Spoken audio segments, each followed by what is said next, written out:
और कैसे। अब एनडीए को इस पे सोचना होगा कि हम एक तरफ मतलब विशाल काय रूप से जीत हासिल करते, विशाल जी।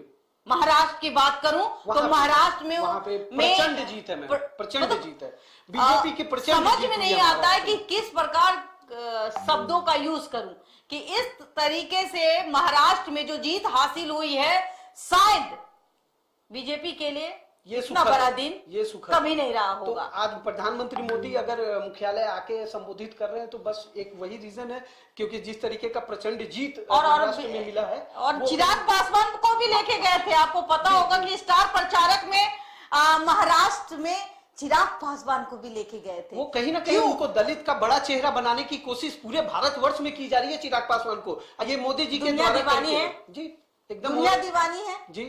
और कहीं ना कहीं नरेंद्र मोदी जी भाप चुके हैं कि ये सही में हमारा हनुमान है। और देखिए किसी को पर भरोसा नहीं, लेकिन चिराग पासवान पे भरोसा है और स्टार प्रचारक बना करके। और उनकी देखिए किसी किसी का पौरा भारी होता है, किसी का पौरा बहुत अच्छा होता है। तो इसमें कहीं कहा जाए कि चिराग पासवान, हम लोग बोलते हैं ना कि घर में लक्ष्मी, मतलब इनका कदम शुभ है, ये है तो जीत है। बिल्कुल, अगर ये देखा जाए कि लक्ष्मी नारायण कहाँ, तो ये लक्ष्मी वाला जो लक्षण है वो चिराग पासवान में नजर आता है।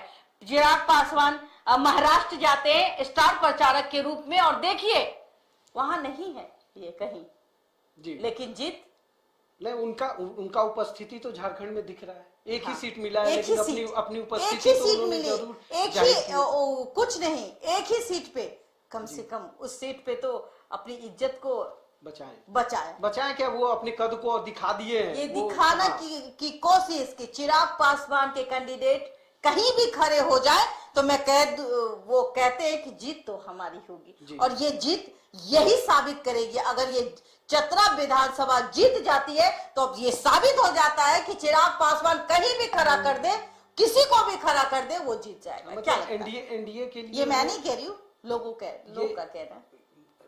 मतलब कैंडिडेट तो भाई बीजेपी के थे ना, एनडीए कैंडिडेट तो बीजेपी के थे। एनडीए के लिए वो मतलब अभी अमृत का काम कर रहे हैं। जहाँ सब फेल हो रहे हैं वहाँ चिराग पासवान को भेज दीजिए, चिराग पासवान चले। बिल्कुल कैंडिडेट ही हैं, ऐसे कैंडिडेट है जो अगर लोहा छू दे तो वो सोना हो जाए, ऐसे। तो कहीं ना कहीं आप हमसे जुड़े रहिए और ब्रेकिंग न्यूज हम बताते चलेंगे आपको।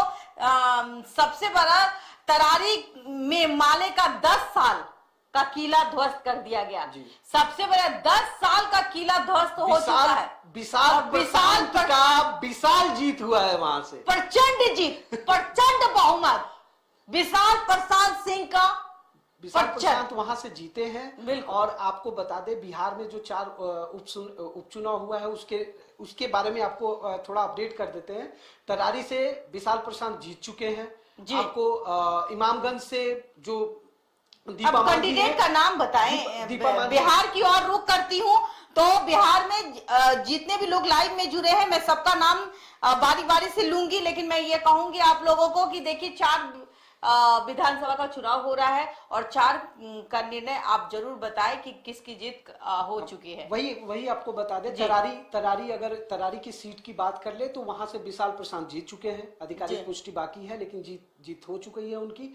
वहीं अगर बात कर ले बेलागंज का तो मनोरमा भारती अभी भी आगे चल रही हैं। अगर बात कर ले इमामगंज का तो वहां से दीपा मांझी जो है वो भी जीत हो चुकी है उनकी, जिसकी आधिकारिक पुष्टि बाकी है। अगर रामगढ़ की बात कर लेते हैं तो रामगढ़ में अभी बीएसपी कैंडिडेट पीछे चल रहे हैं, वहां से बीजेपी आगे चल रही है। और आने वाला समय जो है जिस तरीके से डिफरेंस दोनों के बीच में हुआ है, हो सके रामगढ़ में भी परिस्थिति बदलने वाली है, वहां से भी बीजेपी के लिए सुखद खबर आ सकती है।